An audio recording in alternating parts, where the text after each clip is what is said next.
చాలా కాలం నాంచి క్యాండిడేట్ని అనౌన్స్ చేసినటువంటి పార్లమెంట్ నియోజకవర్గం ఖమ్మం పార్లమెంట్ నియోజకవర్గం. Just move on to Khammam parliament నియోజకవర్గంకి వెళ్దాం మనం.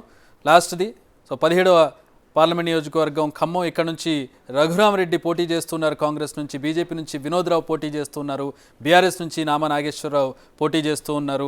ఇక్కడ కాంగ్రెస్కి ఎడ్జ్ కనపడుతుంది. చాలా సుదీర్ఘమైనటువంటి మంతనాల తర్వాత, చర్చల తర్వాత, లాబింగ్ తర్వాత క్యాండిడేట్ని అనౌన్స్ చేశారు సార్. ఇక్కడ మళ్ళీ కాంగ్రెస్కి ఎడ్జ్ కనపడుతుంది. అంటే ఎందుకంటే ఇక్కడ ఖమ్మ సామాజిక వర్గానికి ఇవ్వాలా, ఎవరికి రెడ్డికి ఇవ్వాలి? ఎందుకంటే తుమ్మల నాగేశ్వరరావు కొడుకు కోసం అడుగుతున్నాడని, బట్టి విక్రమార్క భార్య కోసం అడుగుతున్నాడని, పొంగులేటి శ్రీనివాసరెడ్డి తమ్ముడు కోసం అడుగుతున్నాడని ఓరావరిగా ముగ్గురు పోటా పడ్డారు.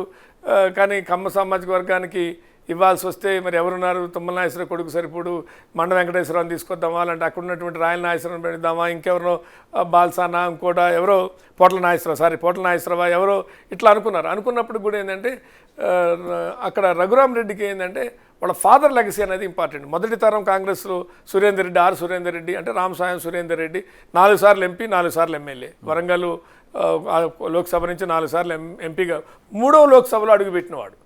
దేశానికి స్వతంత్రం వచ్చిన తర్వాత 3వ లోక్సభ అంటే లాల్ బహదూర్ శాస్త్రి ప్రధానమంత్రిగా ఉన్నప్పుడు 3వ లోక్సభలో, చిన్న వయసులో లోక్సభలో అడుగుపెట్టినటువంటి వ్యక్తుల్లో బహుశా లైవ్లో ఉన్న వ్యక్తులు 93 ఇయర్స్ ఆయనకి.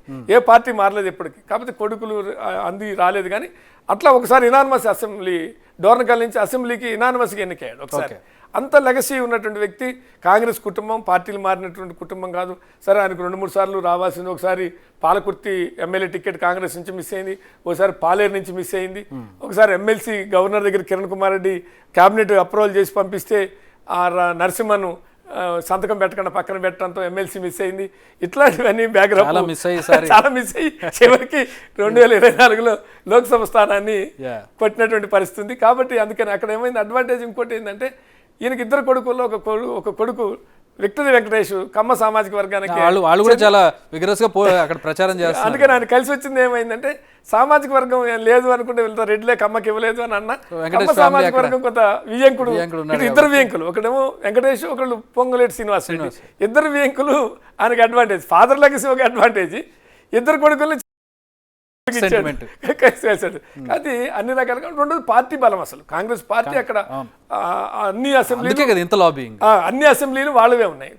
2 కాంగ్రెస్ మొదటి నుంచి ఖమ్మం కంచుకోటగా ఉన్నటువంటి, మీరు చూడండి 2014లో ఒకటే బీఆర్ఎస్ గెలిచింది, 2018లో ఒకటే గెలిచింది. ఇప్పుడైతే భద్రాచలం ఉమ్మడిగా చూస్తే భద్రాచలం మళ్ళీ ఒకటే గెలిచింది.